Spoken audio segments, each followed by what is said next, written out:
Welcome to Beyond the Bushel. I'm John Latham. Happy to have you here and happy to have a couple of our great sales team members here. We've got Dan from Wisconsin and we've got Dan from Minnesota.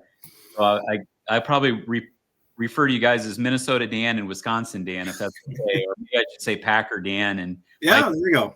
maybe that'd be better. So, no, great to have you guys on. And so just want to talk a little bit about kind of what you saw this year from the conditions, and maybe Packer Dan, maybe you want to start us off with what you saw in Wisconsin.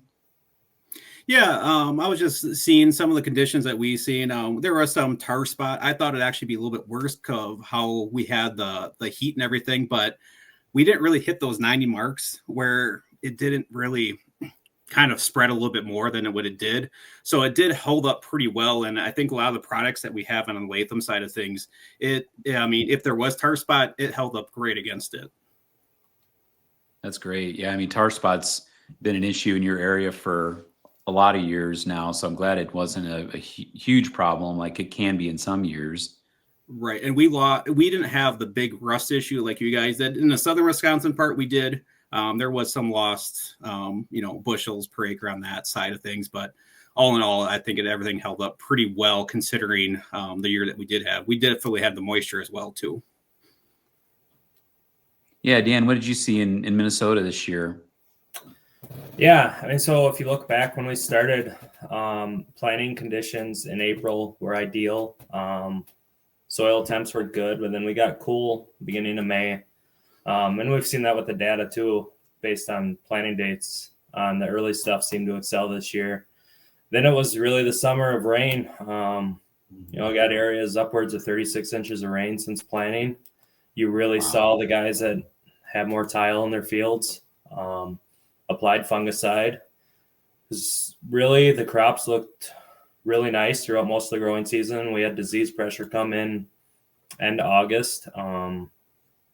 And I had a bigger impact than I would have anticipated with the rust, primarily northern corn leaf blight.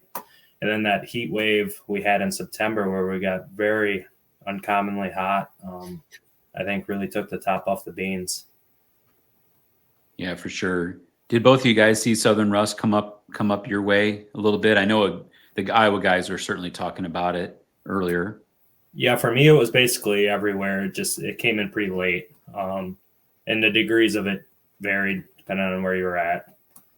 Nothing like you saw down there, though, I think. Yeah.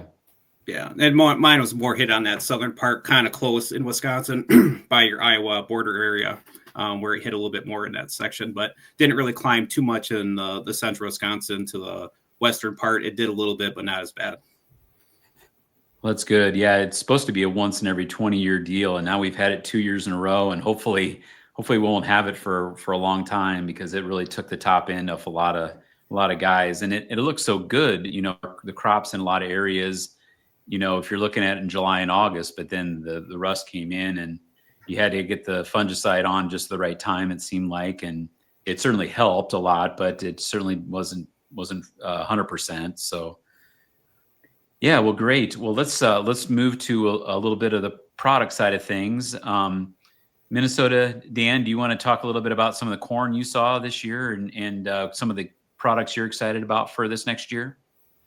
Yeah, so I would say on the corn side, just talking about back what I said with the stress, the two products that really stood out last year were the 4909 Smart Stacks, handled stress very well, just really good yields this year out of that one, and then 5226 Power Core, just the stalks and the roots. Getting into those marginal acres, it did much better than I anticipated. And then on the good ground, it had the top end to it yet too. And then an older one that still really stood out, putting on some better grounds, 5847. Really shocked me this year, the older 108 day. Yields on that were fantastic. Then looking at the new stuff, 4986, 5626, 5856. I'm just really excited about those new products. Yeah, that's great. The amazing thing is, so we've done podcasts in each region, central Minnesota and all the way down to central Iowa, and each region has talked about 5226. So that's something to be talking about it all the way from central Minnesota down to central Iowa. So yeah, Wisconsin, Dan, which corn hybrids are you excited about there in Wisconsin? Well, the 5226 again did strong again in Wisconsin. Another one that I saw this year was the 5106. That one just looked tremendous. And it being we're kind of more on the dairy side of things in Wisconsin. For me, from what I've seen, it would make a good dual purpose with it. You're talking about a small cob with it too. I mean, you're talking finger length in that cob and deep kernels. And if you're going to use it as grain, it's just good test weight with everything, and it worked really well. But one that was really good was the 99-day 4986. That one was very strong. It won the plot in western part of Wisconsin, and just phenomenal. Everything looked great. It stayed green for a while. It dried down, was good. I mean, we couldn't ask for a healthier plant in the way it looked. And from what I'm told, that was the one that comes out of the ground the fastest for emergence wise. So that might give it that little bit of a boost to get that extra bushel per acre or yield and that corn. So I was very happy with that one.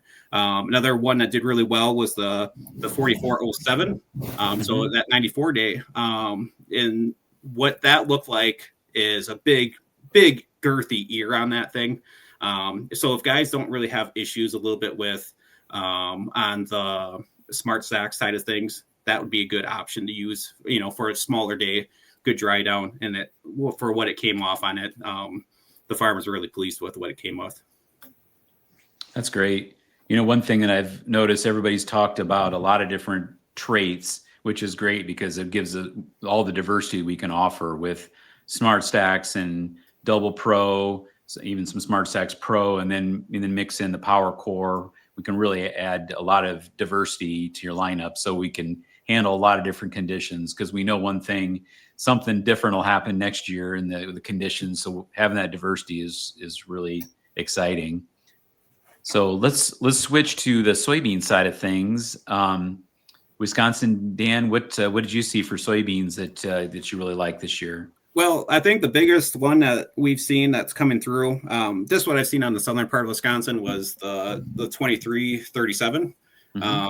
That one really shined, and I think I got a lot of my guys in the southern Wisconsin are going to be trying it out this year, just for what it's shown, and then what we've been seeing all across all the other states and everything. Guys are pleased with it from what they had in the Wisconsin part of things. I have a big following in Wisconsin with the 1648s Liberty soybeans, and those held up strong once again. I got a lot of guys are just pleased with the way it's been, and it's been very functional. All the guys from what they said. Another big one that I'm kind of looking excited for is the 1358s. It does not have the SCN gene to it, so added stuff with it needs to be done in certain areas, but there's been a lot of positivity from what I've been seeing from guys and what they have. So I'm very excited to see what that does, because it's going to be very strong in the central Wisconsin area this year. Yeah, that 1358 just really dominated. Well, 2337 did too. Both of those are two of the top performers. And the great thing is we saw that 1358 in some plots against 2337. It got second place, but for a 1.3 going up against some of the middle group 2 things, that's really strong performers. So absolutely. Yeah. So Minnesota, Dan, what did you see for soybeans this year? Yeah. There was a lot of disease pressure in the beans this year, a lot of SDS, white mold, that all come in late, but overall it had a bigger impact than I think I was anticipating. But the 1558s just continue to hang in there. They might have not, been hitting home runs like they have in the years past this year, but just super consistent. Still a good bean to have in the mix on the farm. Been looking at the 2337s, like Dan said, that just the yield potential on those. It's not a bean we can look away from. I'd like to see them on almost every farm. Just push those maturities and see if we can hit a home run with them, put them on your good ground. And the 1626 is going to be a big one for me. Just white mold, IDC. I think you can plant them anywhere. Good SDS. It's kind of what I have a lot of guys looking for, is a bean that goes across a lot of acres. Yeah, those are all great choices. And it's nice when you've got, like 1558s, 1358s, and 2337s are more offensive beans, and then add in things like 1626s and like 2011s, 1975s that are more defensive. So you can really give the offensive and defensive punch depending on the type of ground you're working toward. Right. And on the extend flex side too, I suppose you can't forget about those, but the 1979s were just phenomenal. Again, if you get on a Liberty program, just the yield potential on those, I have guys planting them with enlist beans. They're still at the top of the farm for yield. Yeah, it's been a really solid bean for sure the last couple of years. So great. No, thank you for your perspectives, guys, on corn and soybeans. So now let's get to the really important topic of the day. And we got when this was recorded, this is before the Viking versus Packer game. So what do you guys have any predictions on the big game? So we got Dan in Wisconsin is a Packer fan. You can probably see the helmet behind you there. And then Dan in Minnesota is a Viking fan. So you want to start us off, Mr. Packer? What's your prediction for the game Sunday? So I'm expecting good results on my end. However, from what I've seen on the offensive side of things and on both teams, I'm expecting a very sloppy game.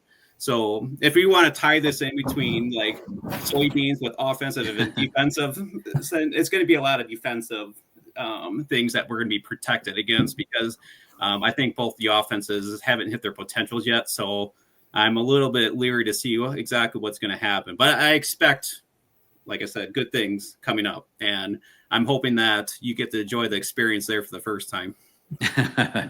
Looking forward to it. I said we could do a bet. I said I can find my cheese head if the Packers win. That means you have to wear the cheese head at the next sales meeting. And if you got a pair of horns, I'll wear the horns if the Vikings win. I wish I knew which JJ McCarthy was going to show up. It might be better with a Helga wig there, Dan. Yeah, right. Yeah. So we'll have to talk about that offline, maybe. Absolutely. It's a good idea. Yeah. So Viking Dan, what's your thoughts on the game? Yeah, I don't think it'll be quite so good for Wisconsin Dan there. I'm a true optimist when it comes to Minnesota fandom, but JJ's won. I don't think he's lost on the road. He plays much better on the road. Green Bay's lost 2 at home in a row, so I think that's going to continue. We're probably the healthiest we've been all year.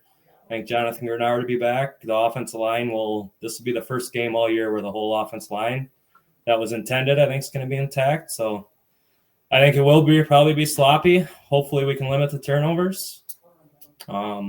Good thing is Packers don't cause turnovers, so you're in good shape. Right. Well, that's good. It'll be we don't either. The Vikings it'll don't. be close. I mean, it's a division game. I think we're 2-1 in the division. So I think we'll knock it off. Probably win by a field goal.